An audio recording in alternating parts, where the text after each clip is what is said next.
Good afternoon, ladies and gentlemen. Thank you all for being here with us today for this press conference. My name is Laredo Chapa, and I'm the Public Information Officer for the Webb County Sheriff's Office under Sheriff Martin Cuellar. Before I pass the microphone to Chief Federico Garza, I would like to mention that Sheriff Martin Cuellar and the Webb County Sheriff's Office are diligently working with the families of these victims in order to ease their pain and suffering as they encounter very difficult moments ahead. We'll be contacting the Texas Attorney General Crime Victims Compensation Office in order to help their families with any assistance they might need. We'll begin our press conference by acknowledging the persons representing the different law enforcement agencies here present today. Webb County Sheriff's Office Chief Federico Garza, U.S. Border Patrol Chief Ms. Carla Prevost, District Attorney Isidro Alanis, and representing the Department of Public Safety and the Texas Rangers Public Information Officer, Mr. Eric Estrada. We remind everyone that no interruptions will be done while the presenters are explaining. We'll take questions and answers at the end of the statements. We also remind everyone that after we're done with both questions and answers and presentations, we will not take any other and further interviews at the moment. We ask for your collaboration as we move forward with this press conference. Thank you again for your assistance. Chief. Good afternoon, everyone. My name is Federico Garza. I'm the Chief of the Webb County Sheriff's Office, the Sheriff Martin Cuellar. The Sheriff had to do some important official business that he had to be gone. He asked me to represent him, and that's exactly what I'll do. First of all, I want to mention something first. We know that some of you all came from far away. We'll try to make it as comfortable as we can while your stay is here in Laredo. One more thing also that I'd like to mention at the very beginning of this whole conference is that we know that this case came together because of the collaborative efforts of all of the agencies that were involved in this case. And I'll mention them one by one. The Webb County Sheriff's Office, Texas Department of Public Safety, Texas Rangers, involving also their Highway Patrol troopers, also the District Attorney's Office, Isidro Alanis, Border Patrol Office also did a lot of help for us, and Laredo Police Department. I will say this to start. One thing for sure is that this case does not reflect the hard-working men and women of the Border Patrol, since they're the ones that are out there all the time helping us. They had this isolated matter with this individual in itself, but it surely doesn't reflect all of them. One thing for sure we can say from the Sheriff's Office standpoint, and I'm sure everybody that we represent here, that the Sheriff's Office is the first line of backup that our deputy has out there, and we have always welcomed them for years. Right now, we just want to make sure that they have all our support and that we're with them, and when something like this happens, we all get affected. Let me say also this. I know that the series of events that we're going to talk about is very hard. At no time can we say, that this information that we're going to relay is information that we have at this time. A lot of things is early in the investigation. You all got to remember that he was just arrested on Saturday. There's a lot of loose ends that we got to go after, and that's why we're working very hard. My job here, I'm not going to discuss anything to do with evidentiary. I'm sure the District Attorney's Office, professionals when it comes to all those things, I'm sure they'll handle that. But I'm going to discuss a series of events. But to start with, before we go any further, I'd like to start with condolences to the family. Melissa Ramirez, 29, that was deceased. Claudine Ann Loera, 42 years of age, was deceased. Humberto Ortiz, 28, was deceased. And also officially unidentified victim also. And we offer, in regards to all of us here present, our deepest condolences to the families and friends of all of these victims of what happened here in this episode. More than anything, we want to go talk a little bit about the times and more or less the dates of where the victims were found. Victim number 1, Melissa Ramirez, 29, September the 3rd, was found close to Jeffries Road on Texas Highway 55. In itself, victim number 2 was found on Texas Highway 255, approximately 2 miles from victim number 1. Victim number 3 was found on September 14th through the 15th. We're not exactly clear exactly what date this happened, but it was a mile marker 15 on Interstate 35. Victim number 4, we believe was the last victim, unidentified for this purpose right now because of the next of kin. We want to make sure that they get notified. On Webb Road interchange underpass mile marker 21, Interstate 35. Go to the next. We want to make sure that we all understand the series of events, how this went down. And I want to discuss a little bit with you guys, and I'm certain that we all have a lot of questions on how it all started and how it all culminated. On Friday, September the 14th of 2018, at approximately 9:14 p.m., Ortiz was stopped at the Laredo gas station located at 619 Cross Street, Laredo, Texas, where an identified witness escaped. We're not at liberty to give her name. She is a witness. And what we understand here is that the witness had struggled with him. She was trying to get out. She later found that this person here had a weapon and she was not feeling just right to be with him. She tried to get away once and then tried to get away twice. And what I understand, on the second attempt, she was able to jump out to the door, run towards the lights, where a DPS trooper was gassing up at the time, and he was able to interdict and intercept with her to find out what went wrong. So right there from the gas station in itself was a very important, crucial point of this investigation of where it all started breaking down. Right after that, on September the 14th, at about approximately 9:30 p.m., Ortiz drove home, thinking that he was identified and that we knew who he was, which we were working very hard with the Texas Rangers and all the agencies involved to identify the vehicle and so forth. We were able to pin him down of where he lives. We had an idea that he might have gone home. We weren't too certain where he had gone, but when he was at home, he was already ready to make sure that we were going to show up and arrest him. Well, at that time, of course, he had numerous weapons. He was loading up all his weapons, thinking that DPS was going to confront him, and he was looking at a confrontation.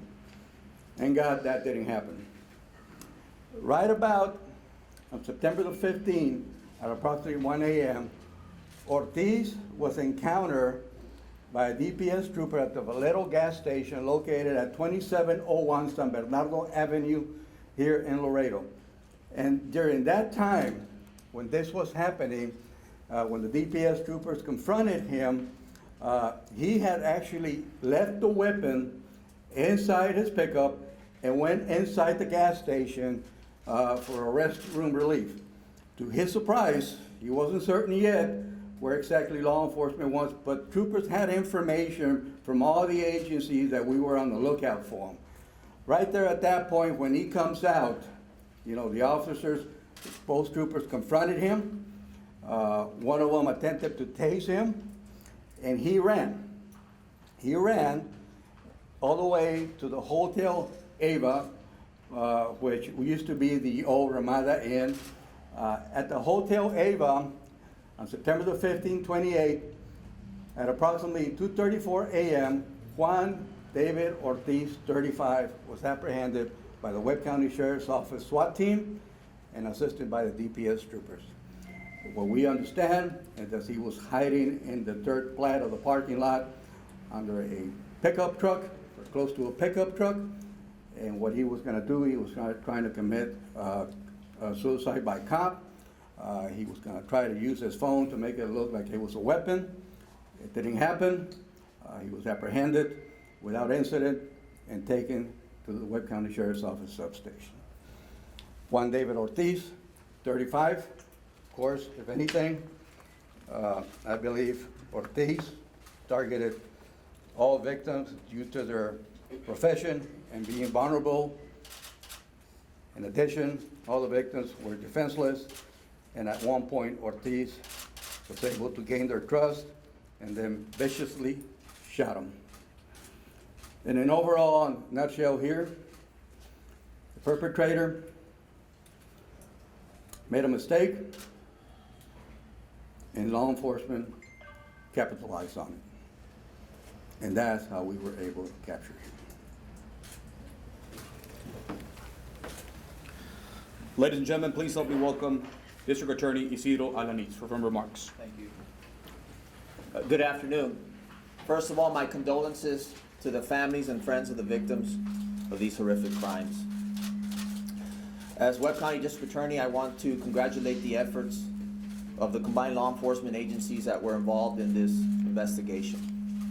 Thank you to Sheriff Martin Cuellar and his team of deputies and investigators. Thank you to the Texas Rangers and DPS for the job that they did. The perpetrator in this case, just like in any case, is the one that decides when, where, how, and who he will be committing the crime against. The question that's out there is, why did he do this? And that's part of our mission, to find out why he did this. It's difficult to get into the mind of a killer. But what we have right now, and what we do know, is that Ortiz carried out these murders in a cold and callous way. There was a common scheme. Like Chief Garza stated, there was a certain community or group of people that he was seeking out. Unfortunately, this is a community of people that are vulnerable, whether it be because of alcohol, substance abuse, drug addiction, or prostitution.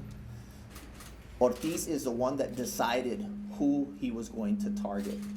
The story will come out. This case is currently being investigated. It's a complex case. The evidence that we have right now is that he committed these murders in a similar fashion, taking these individuals out to desolate areas near or right outside the city limits and executing them with a handgun.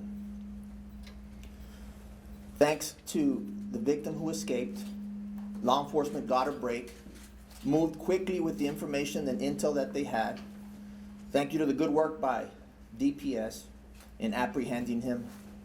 He was taken to the station where he was read his Miranda warnings, and after a thorough interview and interrogation is when he decided to voluntarily confess to these murders, to the unlawful restraint and the aggravated assault of that victim that escaped. He is currently charged with 4 counts of murder, a count of aggravated assault with a deadly weapon, and unlawful restraint. As the case develops over the next 30, 60 to 90 days, the District Attorney's Office, working with the Texas Rangers, Sheriff's Department, DPS, will be putting together the case to decide if this case will escalate into a capital murder or will stay at murder. Very important to mention, the initial arrest in this case was made because of evading detention. It was the work of the DPS troopers, based on a bolo, be on the lookout, when they first spotted Ortiz's truck at the gas station. He was approached for detention purposes to question him on this crime that had been reported. And that's when he evaded on foot and was found an hour later at the hotel, hiding in the back of a pickup truck, and was arrested without incident. That's what got this case started. This is where we're at now, and we're going to work very carefully and diligently with all law enforcement to put the indictment together and to bring the full force of the law against Ortiz in holding him accountable for these horrific crimes. Let me say And I joined the sheriff's office in saying that this is a rogue individual. Border Patrol has a force nationwide of more than 20,000, close to 6,000 in this region of South Texas. The actions of Ortiz do not reflect the work done by the men and women of Border Patrol. I know I speak for law enforcement when I say that we continue to have a strong working relationship. We applaud the work done by Border Patrol in securing our borders. We have 100% confidence in the work that they do. Ortiz acted alone. The questions as to why, eventually, hopefully, we'll find out. Thank you. At this time, please help me welcome U.S. Border Patrol Chief, Ms. Carla Prevost. Thank you. Good afternoon, everyone. I'd like to start by saying first, thank you to Chief Garza for allowing me to be here today. I felt it important that I come here from Washington, D.C. First and foremost, I want to reiterate our condolences on behalf of the Commissioner of Customs and Border Protection, myself, and the men and women of CBP. I want to offer my condolences to the family and friends of the victims.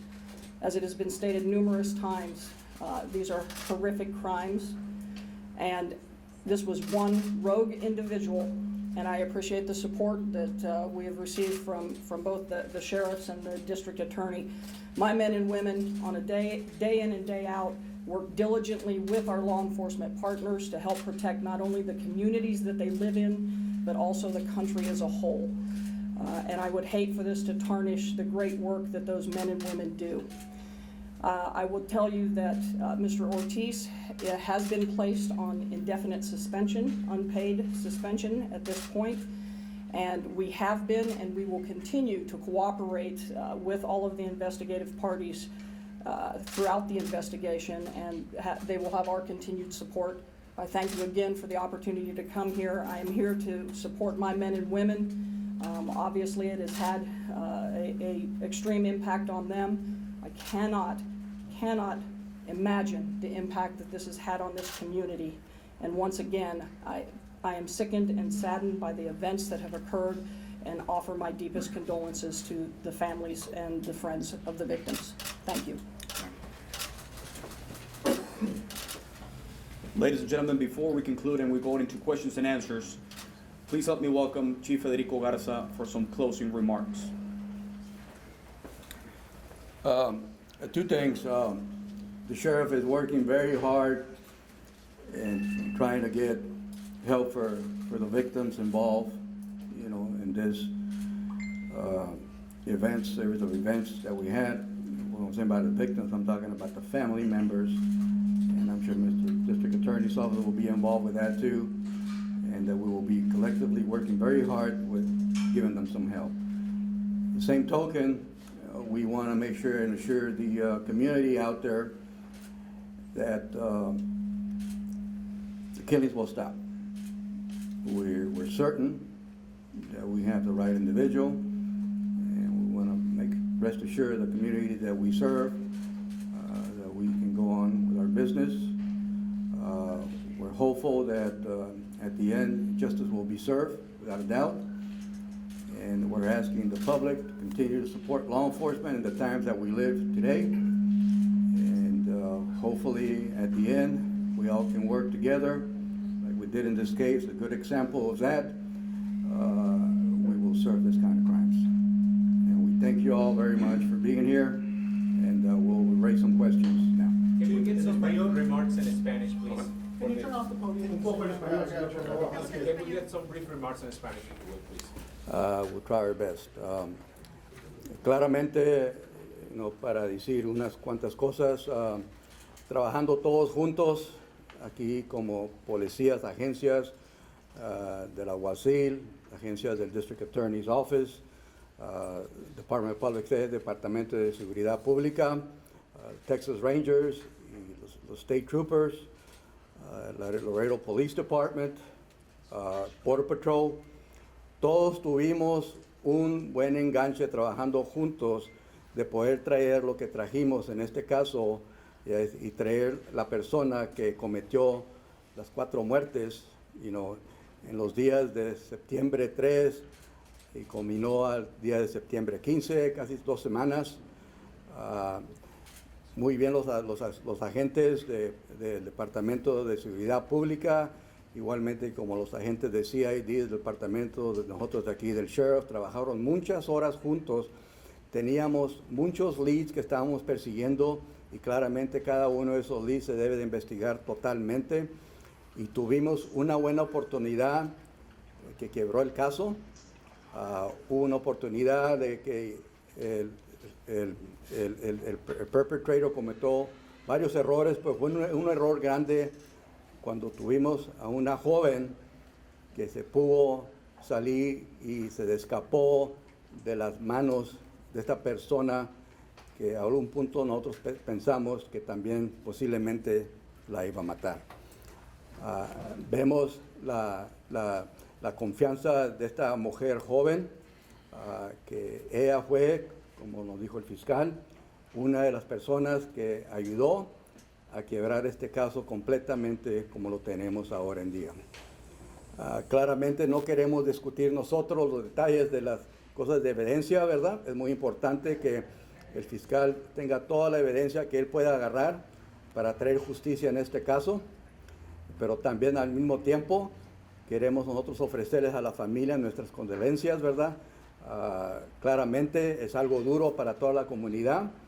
Estas personas también eran miembros de nuestra comunidad y tienen familias y ser queridos también que los amaban. Vemos que todos trabajando y haciendo lo que hacemos, puede trabajar de una manera de buen ejemplo de tener una buena resolvencia de este caso. También queremos asegurarle al público que estamos muy seguros que esta persona era la única persona que estaba cometiendo estas matanzas de personas, y sabemos que tenemos a la persona que debe estar en la cárcel ahorita, y le queremos asegurar al público que podemos seguir nosotros con nuestros negocios y seguir yendo a las vistas, todo lo que hacemos aquí nosotros aquí en Laredo.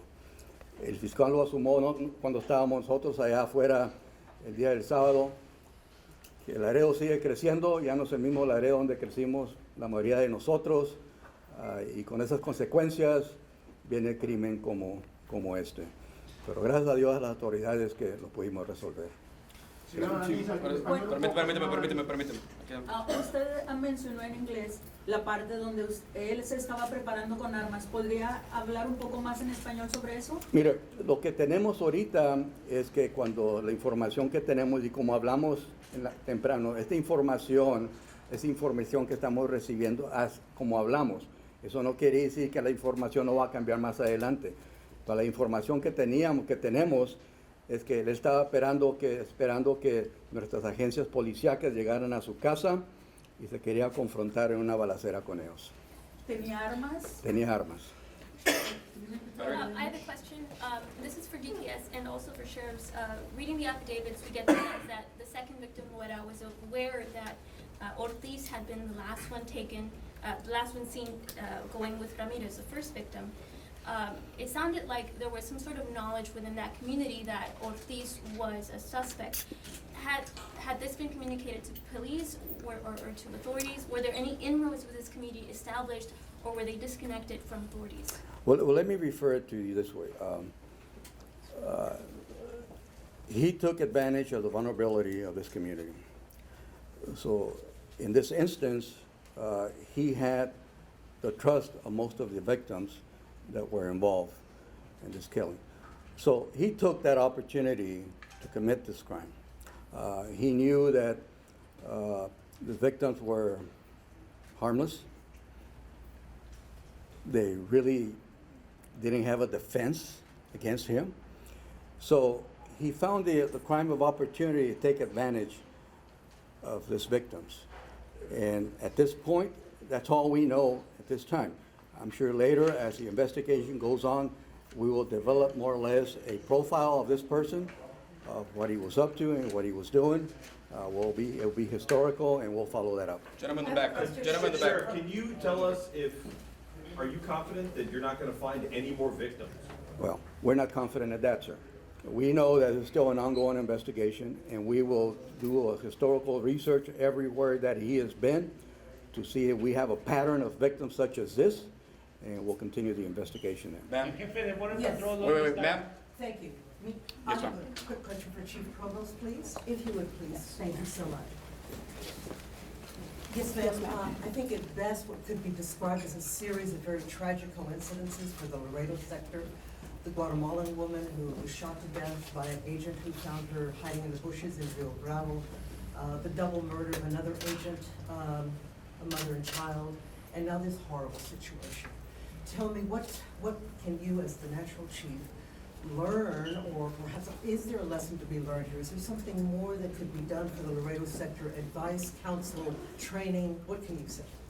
Certainly. First and foremost, I do want to reiterate, in South Texas, I've got a workforce of approximately 6,000, and I do not want a couple of rogue individuals being characterized of what my men and how my men and women work and who they are, because they are consummate professionals. They work diligently day in and day out. That being said, I am down here to support my workforce, communicating with them. We have a peer support and a chaplaincy program, as well as a veteran support program. I'm meeting with all of those individuals, the leadership team here, and these are some of the things that we are working on to see how we can better support our men and women in the area. Okay. Gentleman in the front. You, sir. Wait, you, sir. This Go is ahead. kind of an awkward question, but was Mr. Ortiz doing this to kill people? Was he doing this to kill people in a sexual encounter, or neither or both? I mean, what was it all about? Well, I know that he mentioned the dislike for the community where there's victims represented. He found himself in a situation that whatever anger he had inside of him, we don't know yet. His complete motive for that is we're reasoning at this time and going in this direction because of the dislike that he had for this community of people.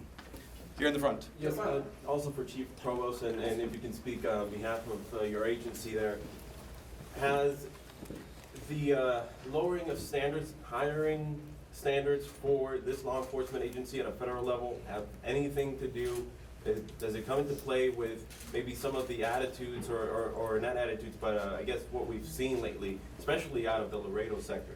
Well, first and foremost, I would tell you there has been no lowering of standards. We continue to evolve and we continue to change in our training aspects, our hiring processes. We do extensive backgrounds upon hiring. We do 5-year reinvestigations. We now have added the polygraph. Our training is one of the best in the nation, a 117-day academy out in Artesia. So I would say that there has not been a degradation when it comes to hiring. We have very, very stringent standards on hiring. I need to continue to hire more individuals. I am down approximately 2,000 agents from the height of our workforce, and with the job that we have to do, we have hiring is extremely important. That being said, it is of utmost importance to all of us that we hire the right individuals, and thus that work, we have the Office of Professional Responsibility who does investigations on any internal incidents within our workforce. CBP has worked very diligently to be as transparent as we can over the last few years. We have updated our use of force policy. I myself was part of that, and I worked for a year in the Office of Professional Responsibility as the second in command there.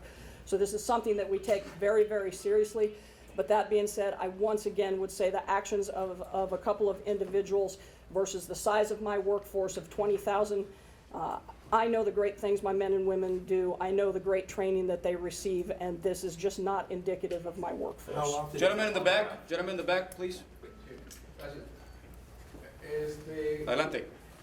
Con la experiencia que tienen como agentes de la ley, No lo puedo oír, dígalo otra vez. con la experiencia que tienen, ¿cómo van a tratar de prevenir estos hechos? Y si habrá algún proyecto, algún examen psicológico, con todo respeto por los demás agentes. ¿A quién va dirigida? Al que, Chief. Y también al fiscal, ¿cómo va a actuar en este caso? Bueno, claramente nosotros no podemos ver una bola de pensamiento de cómo van a pasar cosas o a qué tiempo van a suceder. Si pudiéramos tener una fórmula así, pues claramente saliéramos todos adelante, ¿verdad? Pero como le vamos a hacer, le pedimos al público que nos siga ayudando con cualquier cosa que se mire. Si miran un crimen que pasa, repórtenlo. Si miran algo sospechoso, repórtenlo. Así las agencias policíacas podemos nosotros responder y tratar de prevenir algo para que no pase. Esta pregunta va para permítame un momentito. Over here. Two quick questions, one for Chief Provost and one for you, Mr. Garza. Was there any, before the first two murders, before what happened on Friday night, were you guys aware that those first two murders were connected? Were you already working under that suspicion? Yes, we were. We were looking at evidence, reviewing evidence. We had some casings. We were connecting the dots in reference to the firearm that was used. So we had an idea that there was a pattern in the murders. So we were identifying those things. And I don't want to go into the details of the number of shots or anything like that that was fired. That's not my job here.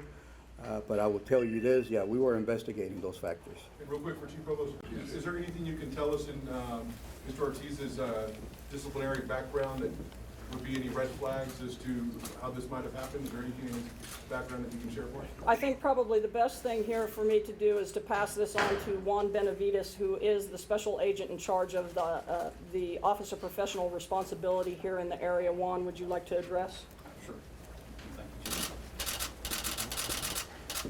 Good afternoon. My name is Juan Benavides, again, Special Agent in charge for the CBP Office of Professional Responsibility out of the Houston Field Office.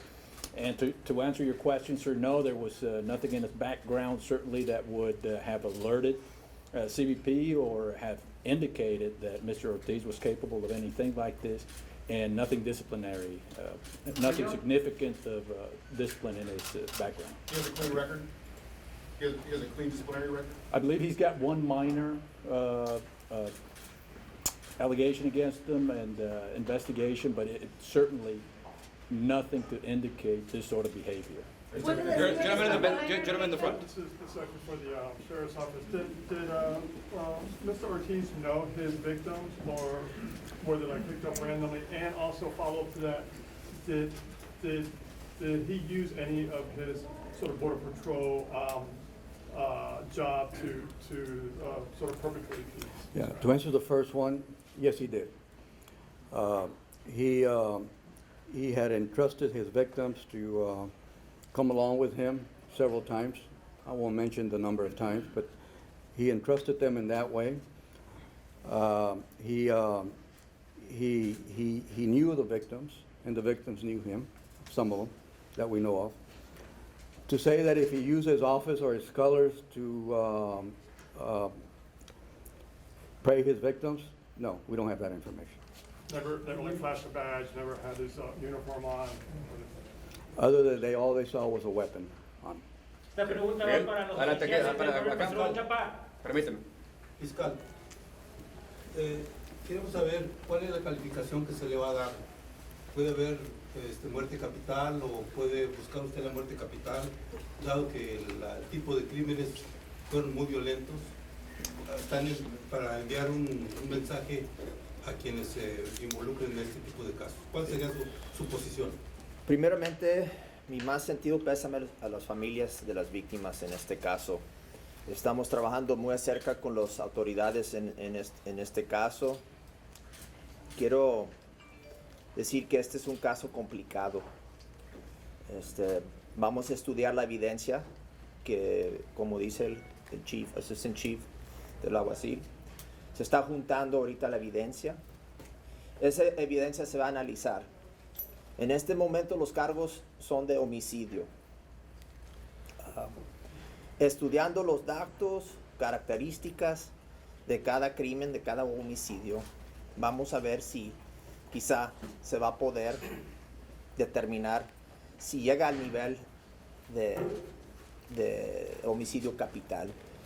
En este momento no puedo contestar eso, lo vamos a ver si es posible que llegue a ese nivel, pero esa determinación no se va a hacer hasta que yo y mi equipo analizamos, estudiamos toda la evidencia alrededor de estos ¿Qué homicidios. tiempo le lleva? Espero, Permíteme, permíteme. espero que entre 90 días vamos a poder llegar a una acusación formal en todos los cargos contra Ortiz. Here in the front. This is for our district attorney. When it comes to his bond, I know it's pretty high, it's $2.5 million, but the other Border Patrol agent who is, charged with capital murder, he didn't get any bond at all. What's your take on all of that? Okay, there's a distinction between both of those cases on Burgos and on Ortiz. In the case of Burgos, it involved the killing of a child under the age of 6 and the mother. At that time, there was evidence that we were charging capital murder. Under the state of Texas, with the proper evidence, the state can request that an individual be held without bond. If there is a likelihood and the evidence is sufficiently strong to assure that he would receive the death penalty. That is what we pursued in that case. At this point in time, we are not prepared to charge with capital murder. He is entitled to bond like any individual arrested in the state of Texas. Right now, the bond cumulatively is at 2.5 million, I believe. At the appropriate time, we will make the decision on what final charges Ortiz will be facing. There is a possibility that we will elect, if the evidence supports, to charge capital murder. Then the decision will be made if it will be capital murder, non-death, or capital murder seeking the death penalty. I'm not ready to make that decision at this time. Gentleman in the blue. Can you confirm if the women and the gentleman he murdered were part of the sex worker scene here in Laredo? The evidence that we have at this time indicates that these victims would engage in either drug use or sex workers. Like Chief stated, there appears to be some history between Ortiz and this community. That is what we are looking at right now. Yes, we are trying to determine what the motive was for this. Motive is not an element of this crime. However, people want to know why did he do this, and we are seeking to try to put the pieces together to figure out why and how come he targeted this certain community within Laredo. Like Chief says, it's a vulnerable community, a community that is defenseless and has very little or no credibility. So there are several factors that come into play. It's a complex case. We are trying to get into the mind of this killer and figure out why he did this. We are confident that he is the person responsible for the murder of these 4 individuals. Atrás. La pregunta es para los agentes del Border Patrol. Este es pues un crimen más hecho y cometido por uno de sus oficiales. ¿Qué es lo que está pasando con el caso de Río Bravo, que no se dio a conocer el nombre del oficial? Ya no se supo nada que le disparó ahí en Río Bravo a la muchachita. Jamás se volvió a saber nada y esta pregunta es para los oficiales del Border Patrol. Gracias.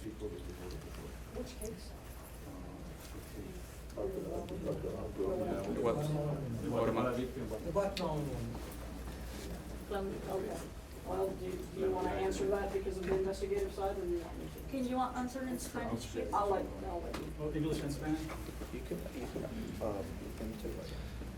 Ladies and gentlemen, after this one, we're going to have 3 more, and we're going to wrap it up. So, Come on up here. Now, he will answer in English. Mr. Constantino Delin, official court reporter, will translate. Please give him an opportunity to translate. And any subsequent question, he will also translate into English. Go ahead. Yes, regarding that incident, Y con respecto a ese incidente, that is an ongoing investigation, hay una investigación que se está realizando and that is being conducted by the FBI and the Department of Justice. y que se está conduciendo por el FBI y el Departamento de Justicia. At this time, that's all I can tell you is that it is ongoing and it is being looked at. En este momento lo único que les puedo decir es que se está llevando a cabo y es lo que se está haciendo. gentleman in the back. At any point was this government... You have to speak up. Was the government vehicle, this Border Patrol vehicle, ever involved at any point that you guys find? Or his service revolver? No. All we know is that what I can say at this time, We're looking at his service revolver. And like you can understand this, we culminated this case on Saturday. Today is Monday. There's a lot of evidence to be looked at that we got to go through. We don't have all the answers completely like we like to have them, and it's going to take us a little bit of time to do that. And when you apprehended him, what was he wearing? I'm sorry, sir, I can't hear. And when you apprehended him, what was he wearing? He was wearing regular clothes, civilian clothes. Atrás, Alma. Ok, ¿pudiera haber más víctimas que estén investigando? Dígalo otra vez. Que si pudiera haber más víctimas. No, no pensamos nosotros y casi estamos bien seguros, pero como todo, es muy temprano en la investigación, que posiblemente no haya más víctimas, pero estamos viendo todavía. Vamos a hacer un caso, vamos a hacer algo historial de estar seguro que no haya más víctimas, pero claramente no hay ninguna garantía, pero seguimos investigando. En ese sentido, Chief. Wait, here in the front, please. For Border Patrol, could you go a little bit deeper into his time in the Laredo sector? Into Ortiz's? Yes. What I can tell you is that he entered on duty in 2009. I believe he's been in the Laredo sector the entire time, correct? So. Aquí, el joven aquí. Chief Garza, háblenos de la cuarta víctima. Dice que no ha sido identificada. Porque quizá una familia lo está buscando y no la encuentra. Hay posibilidad de que sea latina. Y otra cosa, ¿cuál es la motivación de dio Ortiz para cometer esto? Oficialmente no está identificado. Estamos esperando que el medical examiner nos dé esa información formalmente para estar seguros quién es esta persona. Claramente tenemos que anunciarle primero a la familia, y ustedes entienden eso, de notificación, y por eso no queremos nosotros dar ningunos resultados de esa víctima. ¿Es mujer, Chief? Dígame otra vez. ¿La víctima es una mujer? Sí. ¿Edad? Esto es lo que vamos a decir. ¿Edad aproximada? No sabemos. Y el origen, Chief, posiblemente de Ortiz, ya que acá, Chief, acá. ¿Qué les dijo? ¿Es confeso? ¿Por qué hizo esto? Eso yo no estoy listo para dar esas evidencias, ¿verdad? Es algo de evidencia que el fiscal va a usar y claramente no queremos desacreditar la investigación. No nos podemos meter completamente en la mente de él, se va a llevar tiempo para saber nosotros qué fueron los motivos. Mauricio. ¿Por qué le fijaron fianza a un asesino serial si lleva 4 homicidios y a Burgos no, por ejemplo? Ya lo respondieron, ya acaban de responder esa pregunta. Pero ya lo respondieron en inglés, no le respondieron en español, una. Y dos, bueno, con eso. Como contesté previamente, el caso de Burgos es un cargo capital que lleva pena de muerte. En este momento no la decisión de ponerle cargos a Ortiz no es de homicidio capital. Entonces tiene el derecho a fianza, por eso en este momento está en lo que está. Battery. I have a question for the investigating agencies. Earlier you mentioned that you were working under the suspicion that the first two murders were related because there were some similarities. At what point did you realize that you needed to share that information with the community, or was there a plan in place to inform the community that they were related? Surely we want to inform the community at all times, but we want to inform them with the right information. We don't want to be wrong with the information and providing information when it's premature. So we got to look at a lot of things before we inform the community. We weren't certain exactly who the perpetrator was. We had patterns of what he was doing, but we weren't certain. So we looked at many things before we can develop and provide information with the community, and we were taking those steps to do that also. Chief, Gentleman in the front. Chief, you mentioned earlier that after Ortiz realized he'd been found out, he went back to his house. There were a lot of arms there, and he was anticipating a confrontation with the police. Could you be somewhat more specific in how many arms he had in his house in general terms? And also, did he tell you that he did that? He was expecting to have to shoot out? No, we found that. And he did say something similar to what he wanted to do. He didn't get the opportunity to do it. In reference to how many weapons there was, we're not certain exactly. We know that he had a full house worth of weapons, a lot of weapons. We don't have the exact count. Judy in the back. Se presume que ya era un sospechoso él durante esta investigación antes de que encontraron una de las víctimas. ¿Es correcto? What'd you say? That we knew he was a suspect even before the second victim, no we didn't. We were following leads to muchas cosas. Estamos persiguiendo nosotros evidencia de un pattern de asesinato y no estábamos seguros exactamente quién era quién, ¿verdad? Hasta que, como dijimos, se quebró el caso con la joven que pudo rescatarte y entonces ya es cuando pudimos identificarlo. Señor. Aunque dijo la jefa nacional de la patrulla fronteriza que se está investigando el caso de la muerte de la guatemalteca, ¿por qué no se ha dado a la luz pública a conocer quién fue el autor de ese balazo en la cabeza? Mira. ¿Por qué, o ante quién está siendo juzgado? ¿Qué fianza tiene? Todas esas Mire, pormenores que no nosotros no vamos a agarrar nosotros información que no estamos seguros, pero el Border Patrol quiere responder, es cosa de ellos. Mr. Benavides, si quiere responder algo.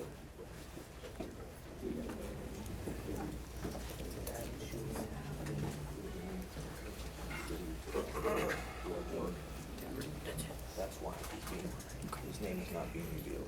He was doing his official. With regard to that question, Con respecto a esa pregunta, the reason the name is not being released el motivo por el cual no se está diciendo el nombre is that incident occurred es que ese incidente se dio within the agent's official capacity as a Border Patrol agent. durante las funciones públicas en calidad de agente de la patrulla fronteriza. That investigation is ongoing, and as the investigation develops, La investigación se está haciendo y a medida de que avance dicha investigación, more information may be released. se dará probablemente más información a conocer. Customs and Border Protection is fully cooperating and assisting with that investigation. Las aduanas y la protección fronteriza están operando ampliamente a efecto de llevar a cabo esa investigación. Thank you. Gracias. Gentleman in the back. A ver, están hablando de la excelente cooperación entre todas las agencias. Yo les tengo una pregunta y quisiera que me la contesten directo sin tanta vueltecita como le están haciendo. ¿Pregunta? Sí, la pregunta es, ¿por qué no se ha terminado la prostitución en la avenida San Bernardo, a pesar que de ahí se sabe hace muchos años más, desde 1990 que inicié como reportero que existe prostitución? Nadie la ha cortado. El común denominador son 4 mujeres que estaban en la prostitución. El común denominador es un asesino serial de la patrulla fronteriza y estamos viendo, yo lo siento, que se están protegiendo unos a otros. La pregunta directa para ustedes, que son la ley, ¿cuándo van a terminar con la prostitución por la avenida San Bernardo o hay algún acuerdo para ello? Muy claramente, no le estamos dando vuelta a ninguna pregunta, como saben bien. Ya les dimos oportunidades a todos que nos preguntaran. Pero para contestarle su pregunta, señor, claramente cuando se trata de estos casos, ¿verdad? No es tan simple nosotros de poder entrar a un hogar y decir, ya no vuelvas a hacer esto. Es muy duro de prevenir todas estas cosas. Si supiéramos nosotros que podemos ir allá y decirle a todas estas personas y agarrarlas en una esquina y decirle, ya no lo hagan, no es real, van a seguir haciendo. Y no nomás aquí en Laredo, en San Antonio y en todas las partes, en los países donde vienen ustedes también, tenemos este mismo problema. Claramente lo queremos prevenir, pero agencias policíacas, hacemos lo mejor que podemos para que las leyes no sean quebradas y no fueran de una manera como lo que sucedió en estas matazones, ¿verdad? Y tratamos lo mejor. Y claramente también le pedimos el apoyo al público también, que reporten los crímenes para nosotros también saber. Entonces reconocen que hay Permíteme. Sí reconocen que hay Muchas gracias, muy amable. Here in the front, muy amable, muchas gracias. Here in the front, thank you. Here in the front. I just wanted to make sure that it's accurate to say that every one of these victims was a member of the sex worker community. Is it fair to say that every single one of them was? Well, we got to have respect for the families. Come on, guys. I mean, here we have loved ones that love these people. Surely they were a group of a community and they were members of our society. There's no doubt, and family members of our society. So I really want to have a respect for the families and not answer that completely. Mr. Shelby, just a clarification. Did any of these crimes happen while Ortiz was on duty with Customs and Border Patrol? No, I can assure you of the information that we have to this point, that he never did anything while he was on duty, and none of these crimes were committed then. Thank you very much. That is all for now. Thank you very much.